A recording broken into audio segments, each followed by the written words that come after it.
नमस्ते।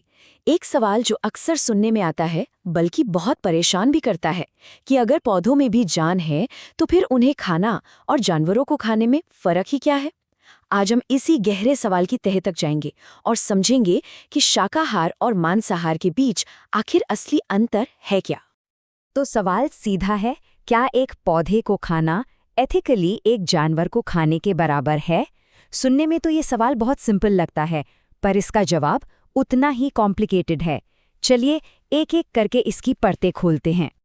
इस पूरे सवाल का जवाब ना दो शब्दों में छिपा है। सुनने में ये एक जैसे लग सकते हैं, पर एथिकली इनमें जमीन आसमान का फर्क है।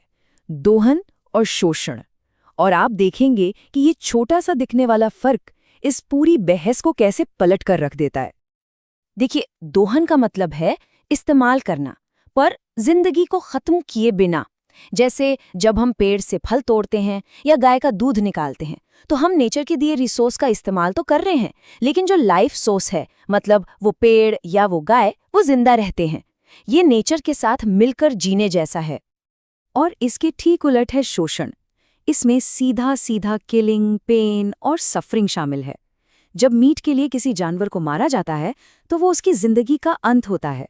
ये एक वायलेंट एक्ट है और इरिवर्सिबल है, मतलब जिसे आप अंडू नहीं कर सकते। हमारे जो पुराने ग्रंथ है ना, वेद, उपनिषद, गीता, वो इस फर्क को बहुत साफ साफ बताते हैं।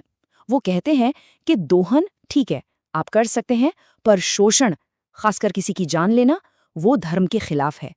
और बस यहीं से वो कोर डिफरेंस निकल कर आता है।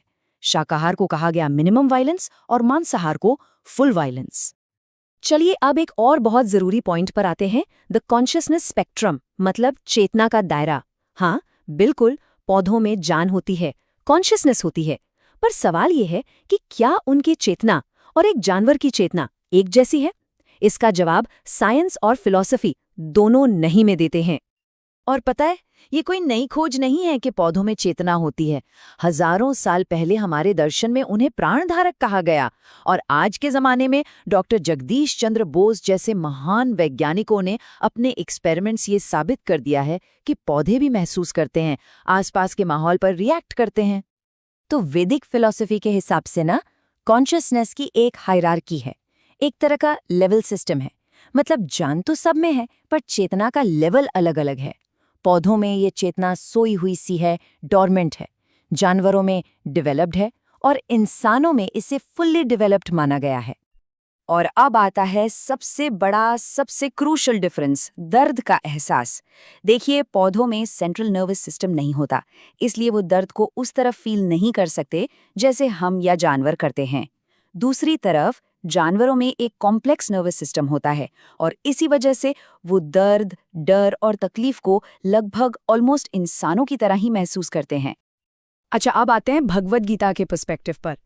गीता सिर्फ स्पिरिचुअल ज्ञान का खजाना नहीं है, वो ये भी बताती है कि हमारा खाना हमारी कॉन्शियसनेस को, हमारी सोच को कैसे डायरेक्टली इफेक्ट करता है।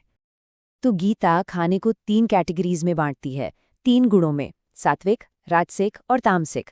सात्विक खाना जैसे फल, सब्जियां प्योरिटी बढ़ाते हैं। राजसिक खाना पैशन और ग्रीड पैदा करता है, और तामसिक खाना नेगेटिविटी को।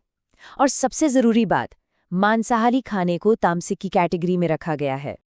गीता में सात्विक खाने के बारे में बहुत अच्छा लिखा है। कहा गया है कि ये उम्र बढ़ाता है, जीवन को प्योर बनाता है, और स्ट्रेंथ, हेल्थ और हैप्पीनेस देता है।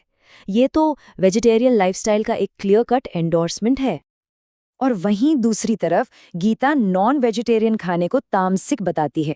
कहती है कि ये खाने वाले के अंदर क्रूएलिटी, लेजीनेस और वायलेंस जैसी नेगेटिव क्वालिटीज को बढ़ाता है। तो ये फूड और कॉन्शियसनेस के बीच का एक डायरेक्ट कनेक्शन है। तो चलिए अब इस पूरी बहस को 2 और एंगल से देखते हैं। एक तो अहिंसा का यूनिवर्सल प्रिंसिपल, और दूसरा मॉडर्न साइंस क्या कहती है। क्या ये दोनों भी एक ही तरफ इशारा कर रहे हैं? एक बहुत ही प्रसिद्ध उक्ति है, अहिंसा परमो धर्मः, मतलब नॉन वायलेंस ही सबसे बड़ा धर्म है। ये इंडियन फिलॉसफी का कोर प्रिंसिपल है। किसी भी लिविंग बीइंग को तकलीफ ना पहुंचाना सबसे बड़ी ड्यूटी मानी गई है, और मांसाहार डायरेक्टली इस प्रिंसिपल को ब्रेक करता है। इस फर्क को ना एक सिंपल एग्जाम्पल से समझते हैं। अगर आप किसी पेड़ की टहनी काटते हैं तो वो फिर से उग सकती है, राइट? ये एक रिवर्सिबल डैमेज है। पर जब किसी जानवर को मारा जाता है तो वो जान हमेशा के लिए चली जाती है। वो एक इरिवर्सिबल एक्ट है। और मजे की बात देखिए, जो बात फिलॉसफी हजारों साल से कह रही है, आज मॉडर्न साइंस भी उसी पर मुहर लगा रही है। वर्ल्ड हेल्थ ऑर्गेनाइजेशन यानी WHO खुद कहती है कि ज्यादा प्रोसेस्ड मीट खाने से हार्ट डिजीज और कैंसर का खतरा बढ़ता है, जबकि वेजिटेरियन डाइट को हेल्थ के लिए फायदेमंद माना जाता है। तो हमने मॉरल, फिलोसॉफिकल, स्पिरिचुअल और साइंटिफिक सारे आर्ग्यूमेंट्स देख लिए। इन सबको एक साथ मिला के देखें तो हम किस कंक्लूजन पर पहुंचते हैं? ये जो टेबल है, ये सारी चीजें क्रिस्टल क्लियर कर देती है।